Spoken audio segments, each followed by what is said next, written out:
Professor ইউনূসের মুসলিম পরিচয় অস্বীকার করিয়া বিএনপি নেতা বরকতুল্লাহ বুলু আজকে কইছেন অধ্যাপক মোহাম্মদ ইউনূস নাকি একজন ক্যাথলিক খ্রিস্টান।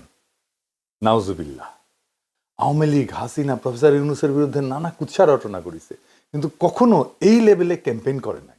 শোনেন আগে কি বলিছে সে। ইউনূস সাহেব, আপনি 1970 সালে সে অর্থোডক্স চার্চে গিয়ে খ্রিস্টান হয়ে মনিকার মাকে বিয়ে করেছেন। এর থেকে আপনি মুসলমান কবে হয়েছেন, ফেরত এসেছেন? 18 কোটি মানুষের দেশে, আপনি মুসলমানের দেশে, আপনি সরকার প্রধান। আমি শফিকুর রহমান সাহেব, জামাতের আমির, আপনারা আল্লাহর ওলি, আপনারা জিজ্ঞাসা করেন ইউনূস সাহেবকে উনি কি ফেরত এসেছেন? নাহিদ সাহেব জিজ্ঞাসা করেন এদেশের আলম সমাজকে দায়িত্ব, উনি কি খ্রিস্টান থেকে আবার মুসলমান হয়েছেন কিনা। এই কথাটি আমি এখানে বলে আমি আমাদের প্রিয় নেতা তারেক রহমানের দীর্ঘায়ু কামনা করছি। দেখেছেন পাশে বসে হাসতেছে খ্যাক খ্যাক কইরা। আমারে প্রত্যেক দিন এসে বিএনপির লোকেরা মালাউন বলে। আজকে একজন গুরুত্বপূর্ণ বিএনপির তরুণ নেতা আমারে ফোন দিচ্ছেন, প্রায় ঘন্টাখানিক কথা কইছে। আমি কইলাম যে এগুলি কি করে তোমার দলের লোকেরা? তো সে কয় যে দাদা এত বড় দল, দেখেন সে হয়তো দলের কর্মী না সমর্থক। আমি কইলাম তোমার দলের শীর্ষ নেতাও কবে এই কথা? কয়দিন পরে খারাপ যা শুরু করিছে আল্লাহর কি কাম। আজকে বিএনপির শীর্ষ নেতা এরকম ঘৃণ্য ক্যাম্পেইন শুরু করিছে। এই বিএনপিতে কি একটা সুস্থ মাথার লোকও নাই? একসময় রিজভী ভাই কইছিল আওয়ামী লীগে কি একটা ভদ্র লোক নাই? এগুলো কি খাইস্তা লোকরে ঢুকাইছেন নিজের দলে। এ বুলু কইছিল না তারেক রহমানের নাম করলে অজু করে আসতে হবে? শুনেন আগে। আমি সুস্পষ্টভাবে বলতে চাই সে অর্বাচীন নাবালক বাচ্চাদের ব্যাপারে তারা অত্যন্ত ঘৃণিতভাবে এই নামটি উচ্চারণ করতে হলে তারেক রহমানের অজু করে নামটি উচ্চারণ করবেন। তারপরে ঠাপ খেয়া মাপ চাইছিল। ঠাপ খেলে এগুলো সাইজে থাকে।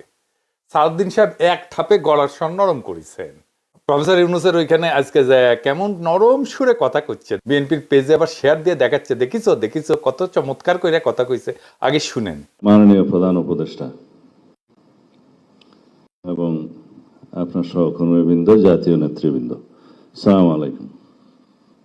আমরা এখানে দ্বিতীয়বারের মতো আলোচনার শুভ উদ্বোধন অনুষ্ঠানে এসেছি। এরপরে পুনর্বার আবার হবে কিনা অবশ্য জানি না। মাননীয় প্রধান উপদেষ্টা যেটা বলেছেন যে একটি মাত্র দল শুধু ডিসেম্বরের ভিতরে নির্বাচন চায়, ক্ষমা করবেন, এই বক্তব্য বোধহয় আমাদেরকে আহত করেছে। সরকারের সমালোচনা যারা বেশি করে, আপনার ঘরের মধ্যে যারা আপনার সমালোচনা করবে, ধরে দেবে, তারা আপনার বন্ধু। আমরা আপনার বন্ধু। দেখেছেন থাপ খেয়ে সোজা হয়ে গেছে, একেবারে রুলারের মতো সোজা হয়ে গেছে। আরো হবে, আরো হবে।